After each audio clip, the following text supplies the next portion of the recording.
اے فضل عمر تیرے اوصاف کریمانہ، نور آتا ہے نور جس کو خدا نے اپنی رضامندی کے عطر سے ممسوح کیا، ہم اس میں اپنی روح ڈالیں گے اور خدا کا سایہ اس کے سر پر ہوگا۔ یاد آ کے بناتے ہیں ہر روح کو دیوانہ، ہر روح کو دیوانہ۔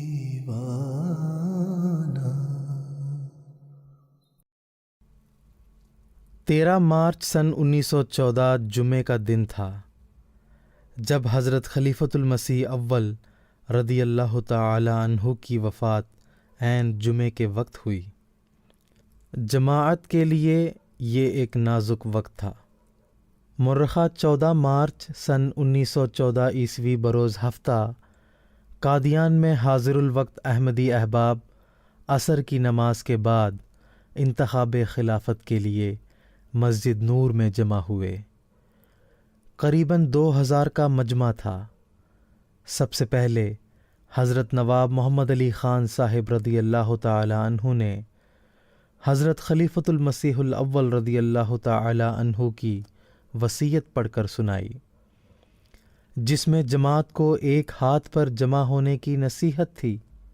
مولانا سید محمد احسن امروہی صاحب رضی اللہ تعالی عنہ نے، جو جماعت کے بڑے بزرگوں میں سے تھے، کھڑے ہو کر تقریر کی اور خلافت کی ضرورت اور اہمیت بتا کر تجویز کی کہ حضرت خلیفۃ المسیح اول رضی اللہ تعالی عنہ کے بعد میری رائے میں ہم سب کو حضرت مرزا بشیر الدین محمود احمد صاحب کے ہاتھ پر جمع ہو جانا چاہیے کہ وہی ہر رنگ میں اس مقام کے اہل اور قابل ہیں۔ اس پر سب طرف سے ہاں حضرت میاں صاحب کی آوازیں اٹھنے لگیں اور سارے مجمع نے بالاتفاق اور بالاصرار کہا کہ ہم اس تجویز کو بدل و جان قبول کرتے ہیں۔ حاضرین مجلس بلا توقف بے اختیار لبیک لبیک کہتے ہوئے حضرت صاحبزادہ صاحب کی طرف بڑھے۔ یہ نظارہ اور لوگوں کا جوش و خروش کسی دیکھنے والے کو بھول نہ سکتا تھا۔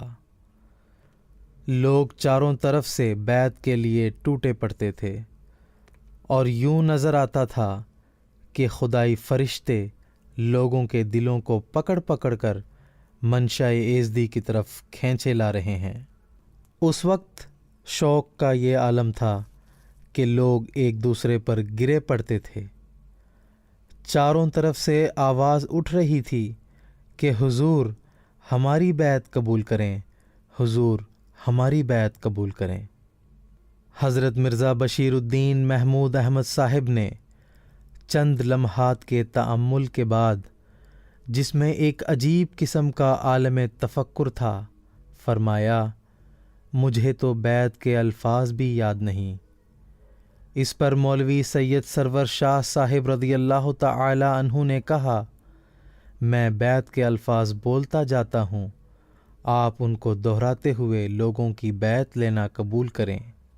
غرض جب حاضر الوقت لوگوں کا اصرار بڑھا تو آپ رضی اللہ تعالی عنہ نے پوری ذمہ داری محسوس کرتے ہوئے اپنا ہاتھ بیعت لینے کے لیے بڑھایا اور بیعت شروع ہو گئی۔ الفاظ بیعت کا سننا تھا کہ یکلخت مجلس پر ایک سناٹا چھا گیا۔ جو لوگ قریب نہیں پہنچ سکتے تھے انہوں نے اپنی پگڑیاں پھیلا کر یا ایک دوسرے کی پیٹھوں پر ہاتھ رکھ کر بیعت کے الفاظ دہرائے، اور اس طرح خدا کے مسیح کی یہ پیش خبری مقرر بڑی شان کے ساتھ پوری ہوئی کہ میں خدا کی ایک مجسم قدرت ہوں اور میرے بعد بعض اور وجود ہوں گے جو دوسری قدرت کا مظہر ہوں گے۔